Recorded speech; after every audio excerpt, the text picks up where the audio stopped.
Virtual Particles and Virtual Unicorns. A sudden snow shower put an end to hockey practice. "We can't even see the puck," Sandy Murry shouted across the wind. "Let's go home." He skated over to the side of the frozen pond, sitting on an already snow-covered rock to take off his skates. There were calls of agreement from the other skaters. Dennys, Sandy's twin brother, followed him, snow gathering in his lashes so that he had to blink in order to see the rock. "Why do we have to live in the highest, coldest, windiest spot in this state?" Hoots of laughter and shouted goodbyes came from the other boys. "Where else would you want to live?" Dennys was asked. Snow was sliding icily down the inside of his collar. Bali, Fiji, someplace warm. One of the boys knotted his skate laces and slung his skates around his neck. "Would you really? With all those tourists?" "Yeah, and jet-setters crowding the beach, and beautiful people, and litter bugs." One by one, the other boys drifted off, leaving the twins. "I thought you liked winter," Sandy said. "By mid-March, I'm getting tired of it."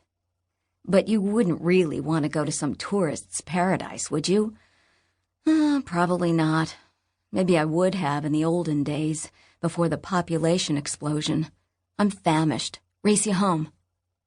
By the time they reached their house, an old white farmhouse about a mile from the village, the snow was beginning to let up, though the wind was still strong.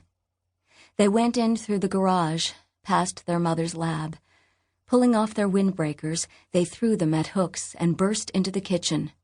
"Where's everybody?" Sandy called. Dennys pointed to a piece of paper held by magnets to the refrigerator door. They both went up to it to read. "Dear twins, am off to town with Meg and Charles Wallace for our dental checkups. Your turn is next week. Don't think you can get out of it. You've both grown so much this year that it is essential you have your teeth checked. Love, Mother." Sandy bared his teeth ferociously. "We've never had a cavity." Dennys made a similar grimace. "But we have grown. We're just under 6 feet. Bet if we were measured today, we'd be over." Dennys opened the door to the refrigerator. There was half a chicken in an earthenware dish with a sign, "Verboten. This is for dinner." Sandy pulled out the meat keeper. "Ham all right?"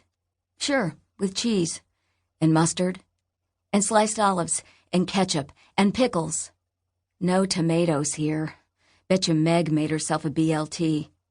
"There's lots of liverwurst. Mother likes that." "Yuck." "It's okay with cream cheese and onion."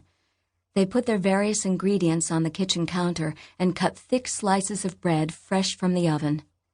Dennys peered in to sniff apples slowly baking. Sandy looked over to the kitchen table, where Meg had spread out her books and papers.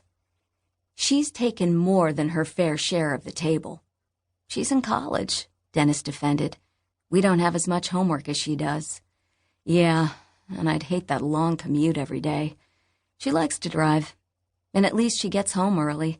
Dennys plunked his own books down on the big table. Sandy stood looking at one of Meg's open notebooks. "Hey, listen to this.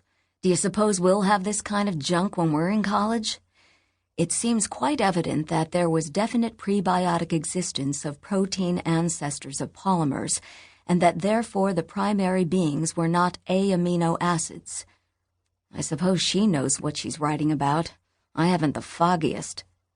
Dennys flipped back a page. "Look at her title.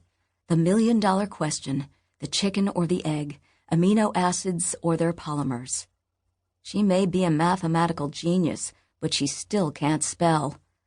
"You mean you know what she's writing about?" Sandy demanded. "I have a pretty good idea. It's the kind of thing Mother and Dad argue about at dinner. Polymers, virtual particles, quasars, all that stuff." Sandy looked at his twin. "You mean you listen?" "Sure, why not?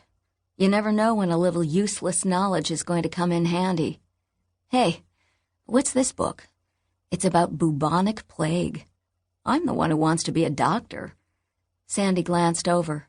"It's history, not medicine, stoop."